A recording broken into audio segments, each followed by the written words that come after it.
munaasabadan oo si heersare loo soo gaasimay isla markaana loogu dabaaldegay sanad guuradii lixaad ee kasoo wareegtay markii la aasaasay xisbiga midnimo qaran oo ka mid ah xisbiyada siyaasadeed ee dalka ayaa maanta waxaa lagu qabtay magaalada Muqdisho ee caasimadda Soomaaliya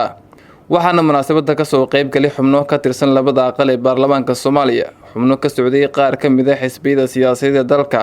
hoggaanka xisbiga midnimo qaran iyo marti sharaf kale ugu horeyn waxaa munaasabada ka hadlay gudoomiye ku-xigeenka xisbiga midnimo qaran Ibrahim Saalax Sayfullah isagoona faahfaahin ka bixiyay muhiimadda xisbiga loo aasaasay. waxaan rabaa inaan halkan ka xuso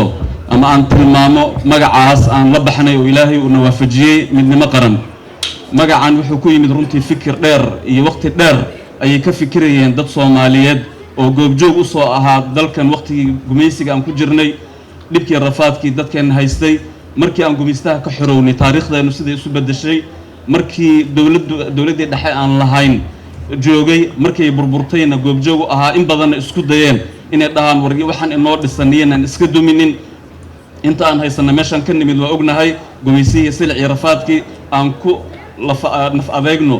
dawladnimadaas iyo xorriyadda aan haysano markii uu burburkii nagu dhacay dad far badan oo Soomaaliyeed oo xisbigan runtii aasaasay waxay u aasaaseen god baan ku dhacnay sidii godkaas ummadda Soomaaliyeed looga soo celin lahaa waxa isugu tagay qaybaha kala duwan ee bulshada waxgaradkooda siyaasiyiintooda dhaqankooda Senator Cabdikaafi Macalin iyo qaar ka mid ah xubnihii ka socday xisbiyada siyaasadeed dalka ayaa iyaguna halkaas ka hadlay iyagoona bogaadiyay xisbiga midnimo qaran waxaan u hambalyaynayaa oo leeyahay hambalyo midnimo qaran waxaan leeyahay gudoomiye ku-xigeenta axsaabta kale oo siyaasiyiinta waxaan u hambalyaynayaa waqtiga maanta ee axsaab siyaasiya isu xilqaantay inaan ka gudubno in nin binu aadan la yidhaaho nus 4.5 magaciisi iyo qabiil si hoose oo dhow oo xogogaalnimo ah ayaan ula socday bilowgiisa dhaqdhaqaaqa isballaarinta iyo howlgalka uu sameynayo xisbigan waxaa sharaf weyn iyo ammaana runtii maanta in dhammaan dadkan aad u qurux badan ee u tirada badan ay makhraati inay ka noqdaan damaashaadka iyo reynreynta iyo damaashaadka iyo farxadda xisbiga midnimo qaran ay ka soo qayb galaan aniguna aad bay sharaf igu tahay waan ku faraxsanahay maantay aad baan ugu faraxsanahay inaan kala soo qayb galo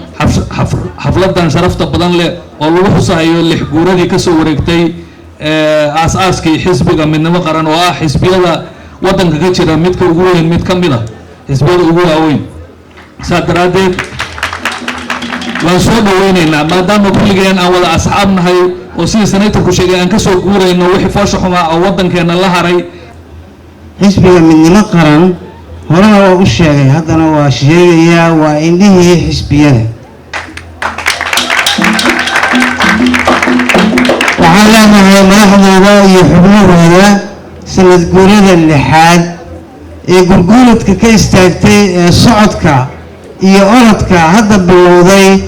hambalyo ugu dambeyn waxaa munaasabada soo xidhay gudoomiye ku-xigeenka xisbiga midnimo qaran Cabdirasaaq Waabari runtii waxa lagu farxo weeyaan qofku markuu u dabaaldegayo munaasabada farxadda leh in reereen ka muuqato aad baan idinka mahadcelinayaa anigoo ku hadlaya magaca dhammaan xubnaha xisbiga midnimo qaran iyo golayaasha kala duwan marti sharaftana noo timi ee na sharaftay waxaa idin leeyahay aad iyo aad ayaanu idinka aqbalnay hambalyadiina iyo sida noo sharafteen noogu timaadeen ilaahay subxaanahu wa tacaala waxaan idinka rajeynaa miisaanka xasanaadkiina maalintii yawmal qiyaamah idinku daro annaguna insha allahu tacaala waa idin garab taagannahay si aad noo sharafteen baan idin sharfi doonaa insha allahu tacaala baaraka allahu fiikum